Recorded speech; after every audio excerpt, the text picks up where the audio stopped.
बच्चों मैं आपको कक्षा 9 गणित पढ़ा रहा हूँ। इसमें सबसे पहले आपकी जो यूनिट है वो बीजगणित तथा लघुगणक। तो हम पहले बीजगणित में बहुपद को शुरू करते हैं। तो सबसे पहले होता है बहुपद। बहुपद तो इसे पढ़ने से पहले जो इसमें आपको ज़रूरी बातें हैं मैं उन्हें बता दूं।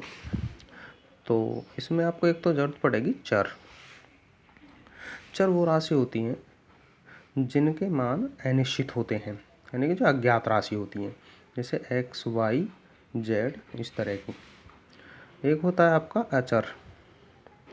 ये वे राशियाँ होती हैं जिनके मान निश्चित होते हैं, कांस्टेंट राशियाँ, जो 1, 2, 3, 4 इस तरह की। तो ये आपके हो गए चर और अचर। एक आपको ज़रूरत पड़ेगी पूर्ण संख्याओं की इसमें। तो देख लो आप, पूर्ण संख्याएं। पूर्ण संख्याएं आपने पिछली क्लास में ये संख्याओं के बारे में पढ़ा होगा। तो जो हमारी प्राकृतिक संख्याएं हैं 1, 2, 3, 4, 5, 6, 7, 8 इन्फिनिटिव तक की, वो सभी प्राकृतिक संख्याएं हैं। यदि उनमें शून्य को और मिला दिया जाए, 0 को और मिला दिया जाए, तो पूर्ण संख्याएं हो जाती हैं। जैसे 0, 1, 2, 3, 4, 5 इस तरह। तो ये संख्याएं हमारी पूर्ण संख्याएं हैं। अब एक जरूरत पड़ेगी आपको इसमें बीजीय व्यंजक। बीजीय व्यंजक। तो जो बीजीय व्यंजक है वो देख लो आप क्या होते हैं। इसमें जो हमारे चर और अचर, यहाँ दो राशियां हैं, यदि चर और अचर दोनों को आप मिला दो, कंबाइन कर दो, तो जो आपको प्राप्त होगा वह बीजीय व्यंजक होगा। जो आपको प्राप्त होगा वह बीजीय व्यंजक होगा। अब ये मिलेंगे कैसे? जोड़ के मिलाओगे, गुणा करके मिलाओगे या भाग करके मिलाओगे। तो इसकी डेफिनेशन यहाँ से लिख ले, आपको याद रहेगी। जब चर और अचर को आपस में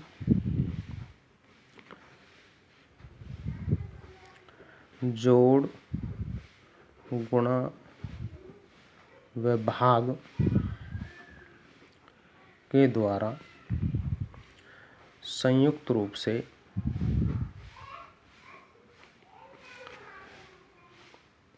सम्मिलित किया जाता है,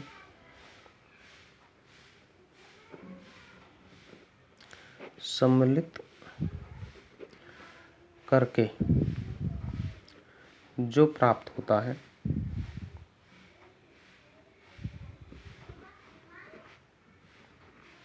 वह बीजीय व्यंजक कहलाता है।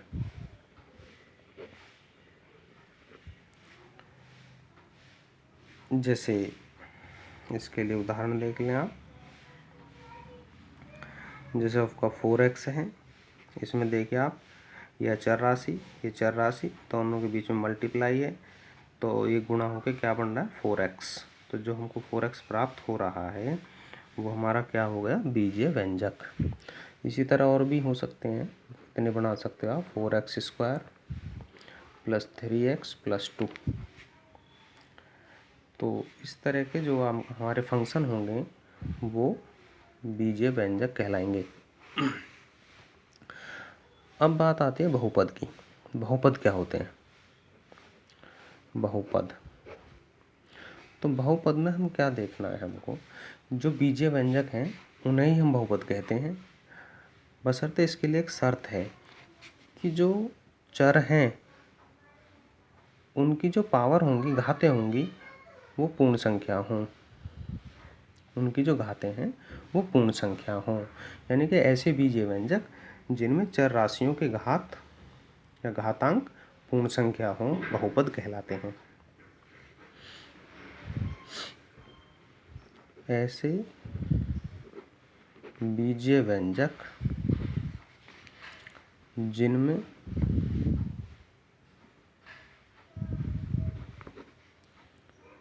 चर राशियों के घातांक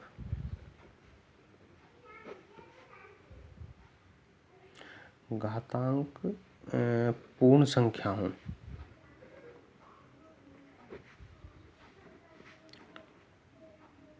बहुपद कहलाते हैं।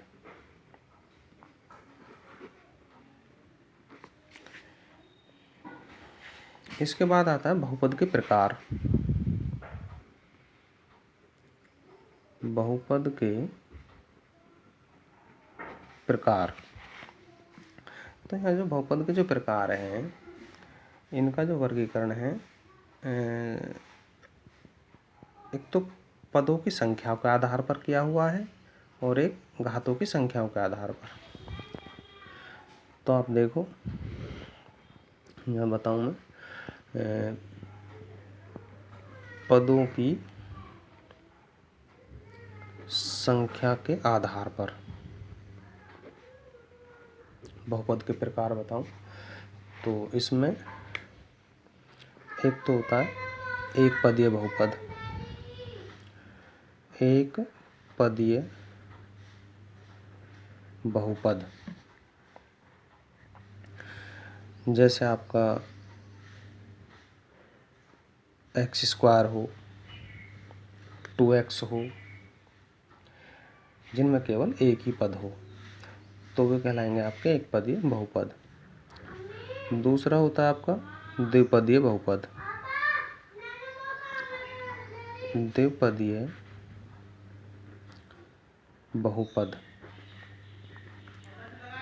ये जैसे जिसमें दो पद हों, जैसे 4x स्क्वायर प्लस 2x, इस तरह का एक पद ये हो गया, एक पद ये हो गया, तो इस तरह के हमारे कहलाएंगे द्विपदीय बहुपद। इसी तरह होता है त्रिपदीय बहुपद।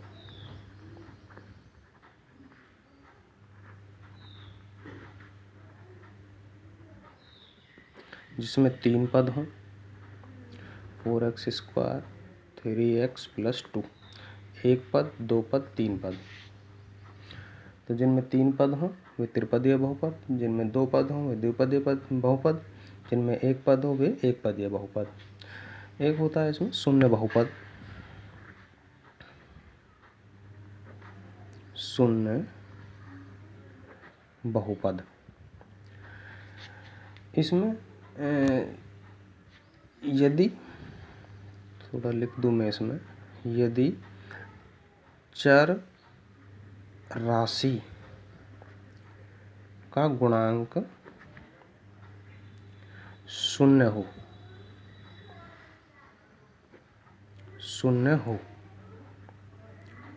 शून्य बहुपद होते हैं।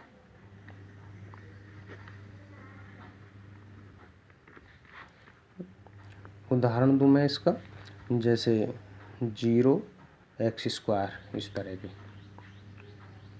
0x, तो ये हमारे जो बहुपद हैं वो कहलाएंगे शून्य बहुपद। एक होता है इसका अचर बहुपद।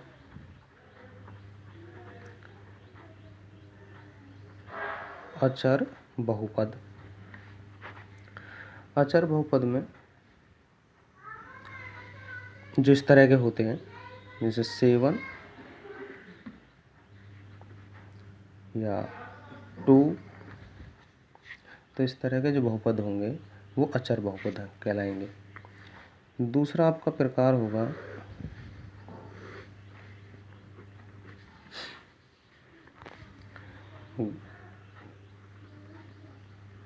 घातों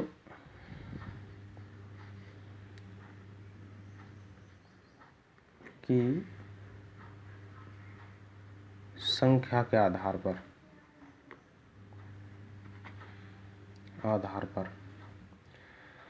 तो इसमें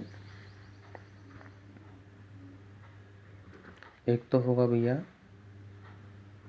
रेखिक बहुपद। यदि बहुपद की घात 1 है,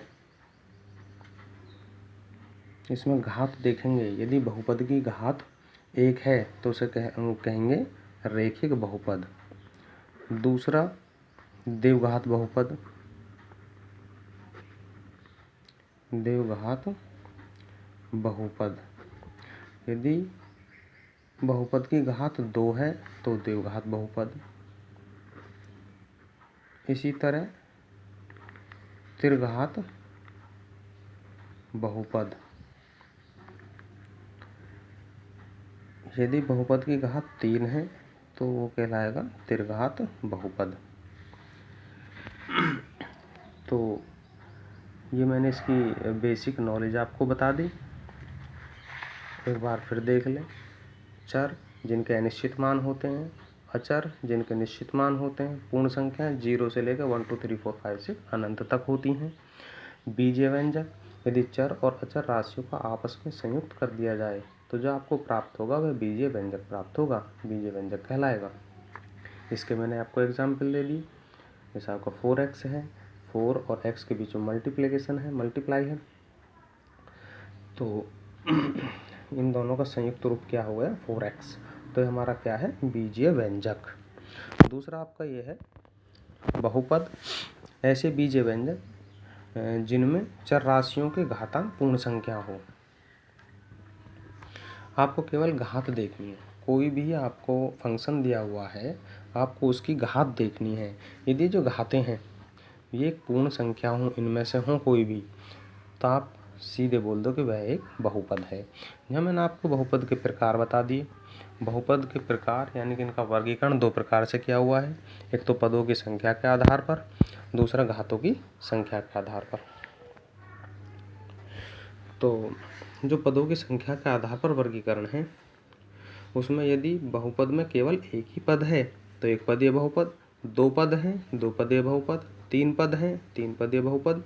शून्य बहुपद वे होंगे जिनमें चर राशियों के जो गुणांक हैं वो 0 हों, उन्हें शून्य बहुपद कहेंगे। अचर बहुपद जिनमें केवल एक कांस्टेंट हो, अचर पद, उन्हें कहेंगे। घातों की संख्या के आधार पर देखें तो इसमें हमें इसमें केवल घातें देखनी है। यदि बहुपद की घात केवल 1 है तो रैखिक बहुपद, घात 2 है तो देवघात बहुपद, घात 3 है तो त्रिघात बहुपद। तो ये बहुपद की बेसिक नॉलेज होगी आपकी। इसके बाद आज आइए एक्सरसाइज पर। तो इसकी पहली प्रश्नावली है, प्रश्नावली 1 कह। तो इसमें जो पहले क्वेश्चन दिया हुआ है वो ये दिया हुआ है, प्रश्नावली इसकी नेक्स्ट वीडियो में भेजूंगा, तो आप फ़िलहाल इसकी बेसिक नॉलेज को रिमाइंड करिए। कोई परेशानी हो तो पूछिए।